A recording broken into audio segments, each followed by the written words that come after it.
Sot системасынын кызматкерлери бүгүн кесиптик майрамын белгилеп жатат, бирок кубана жана майрамдай турган себеп деле жок.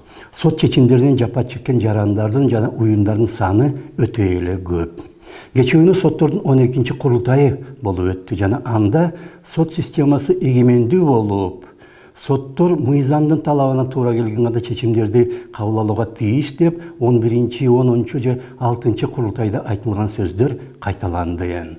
Сот башаламандыгы кабыл алган чечими үчүн соттор эч кимдин алдында жооп бербейт деп мыйзамга жазылып калгандан кийин башталган. Мындай эреже бийлик тараптан сотторго эч кандай көрсөтмө болбосун жана андай көрсөтмөнү соттор аткарбай койсо аларды эч ким жазалай албасын деген максат менен киргизилген. Бирок соттор бийликтин айтканын дагы жасап, сол тараптан акча сунуштагандардын суранычын дагы аткарып отуруп, сот системасын азыркы толугу менен чириген абалга келтирип салды. Биз бардык нерсени парламентаризмди дагы, шайлоону дагы, соттордун көз карандысыздыгын дагы бурмалап, алардын маңызын тескери аңтарып салганга маш экенбиз.